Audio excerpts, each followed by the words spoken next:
Hey everybody. So I saw this video from Allan Walls Photography on YouTube about how he made a light rig cage. And I thought to myself, that is cool. And I want to make one for my in-steered macro, but I didn't want it out of PVC. I wanted it out of pipe for some crazy, stupid reasons. And I made one.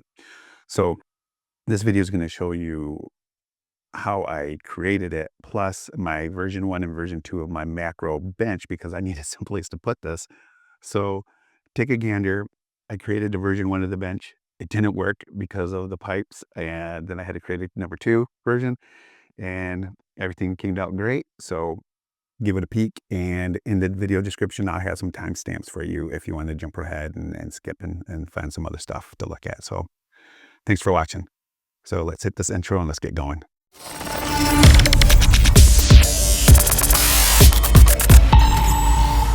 Desk that I don't use.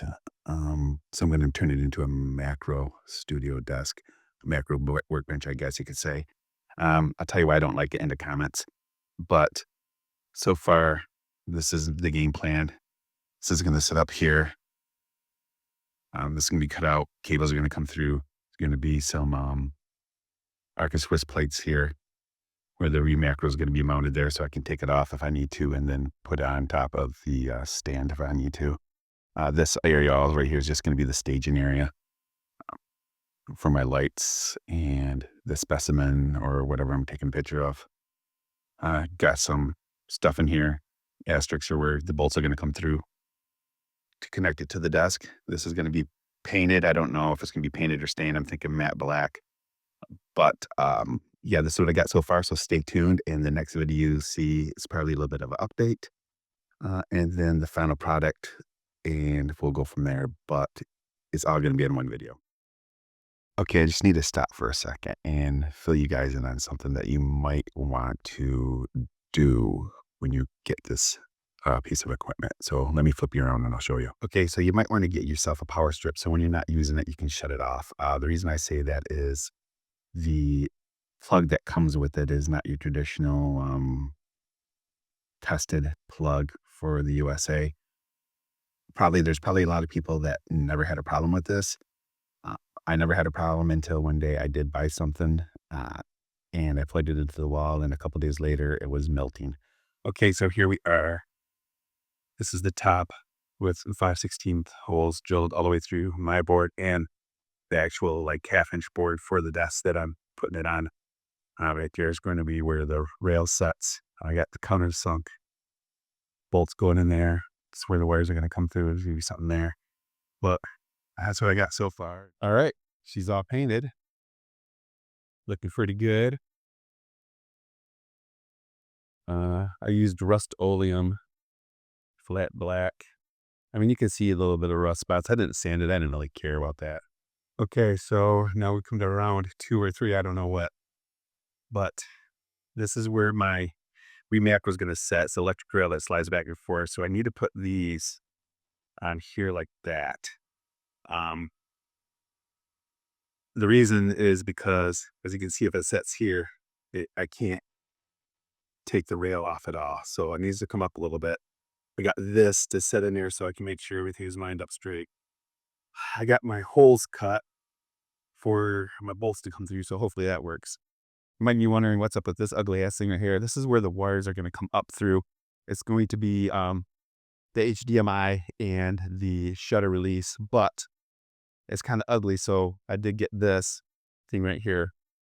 It's like a computer desk grommet. It's going to fit in there. So the wires will come up through here. And as the camera slides across the electric rail, the wires will come across too, and there's nothing going to be hung up or anything like that. So that's the game plan. Okay, so here it is. It's installed.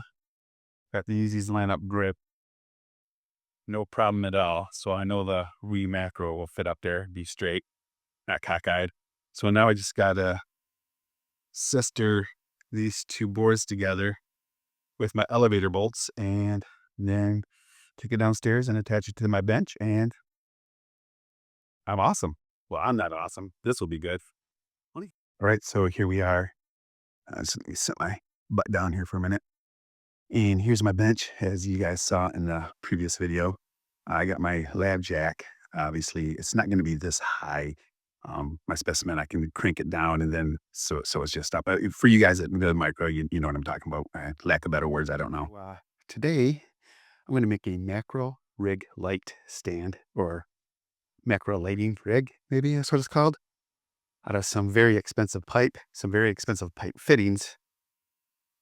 And I just hope it works out. So let's get on with it.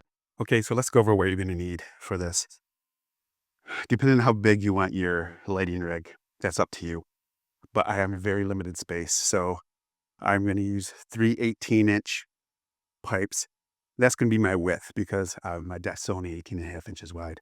And then it's going to be about 2 feet tall. So I got 2 feet pipes. Yes, I could probably spend less money on galvanized or something.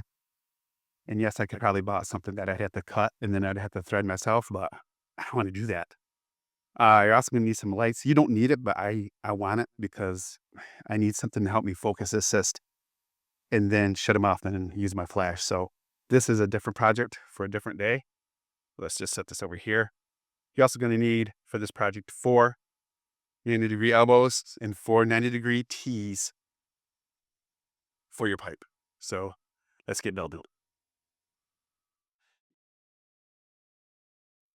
So just in case you guys are wondering what I got going on right here, I also do a lot of metal detecting. I go to England, search for treasure, because they have everything there from Roman, Saxon, Viking, just cool shit and medieval stuff.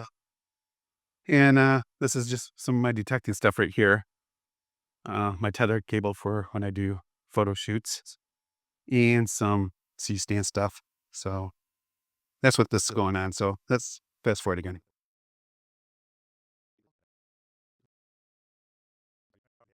Okay, so here it is in all its glory. I need to do a little bit of pipe doping. It's not, it's not very loose at all. I mean, the top is solid, but there's still a little play. And the reason for that is that these are pipes. And if you turn it this way to thread it down here, that means it's loosening up here. And that is why everybody makes theirs out of PVC, because you can just use friction fit and you don't have to worry about this. But pipe dope is going to solidify it. It's going to keep it sticky. It's going to dry and I don't have to worry about it. I think it's called pipe dope, pipe glue, cement glue. I don't know, but that's what I'm going to do. Hey, just let me cut in here real quick. 18.5 inches wide, 18-inch pipe. Think would fit. I forgot to take into account the coupling. So as you can see, it doesn't fit all the way in here, and just a little bit of weight will cause this thing to go ass over cart or whatever they call it. So I got plenty of wood left over from when I made this top, and I'm just going to mount this on a board and that edge on a board. So it's going to hang over a little bit, but at least it's going to be on here and it'll be sturdy.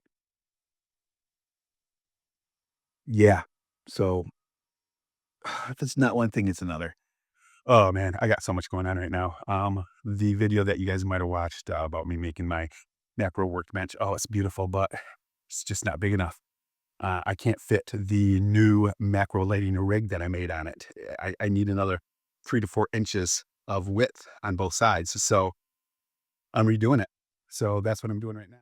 Okay, so here's the tabletop, the new one anyway. I just got to put the bolts in it and put everything on. And then the next video will be it all done and move on to the next project. Okay, so there it is, all put together. Just got to get my, I don't know what the hell it's called anymore. I tell you what, this has been a project and a half. My macro light rig now. It's going to go up there and hopefully it fit because I have nothing left of me. Okay, everybody, here it is, all done. Got the macro light rig set up on the macro bench and it looks nice. I got my R6 Mark II on there, as you can see, with the flashpoint flash trigger with the 2-speed lights. I have the big one mounted on there and not the nano, because the nano is kind of small and it's okay if I'm doing portrait and I'm walking around with the camera, but it's out of my way and I have to, I don't know, it's just so much easier with the bigger display to change my flash power as I need it. As you can see, I got the cables coming out. It's HDMI and the shutter release. Shutter release goes to the control box. HDMI goes to a splitter, and then splitter goes up to my BenQ so I can see the picture better, as well as splitting off into another app. Oh, my Elgato. Isn't that like the cat in Spanish? The Elgato cam link. So when I want to do some screen captures and stuff for videos. So that's what it looks like. I like the super clamps up here because I can move them back and forth depending on where I need to put my light. With the magic arms, I can tilt them where I need to go to get the light just right. I also have the AD, what is this? The Flashpoint Evolve 200 Pro. That flashes. I think I might mount it up top to have some direct light down. I know it's a little bit of an overkill, but as a portrait photographer as well, I have 200-watt seconds. I have 600-watt seconds. I have speed lights. So why buy something when I already have the stuff? So that's what it is. And like, subscribe, comment. I'll do my best to answer if you have any questions about the setup. And subscribe for some more videos. I'm going to have some Canon R6 2-minute tutorials hitting here shortly, as well as showing everybody how I set up my shot for my macro in studio photography. Thanks for watching. Have a blessed day.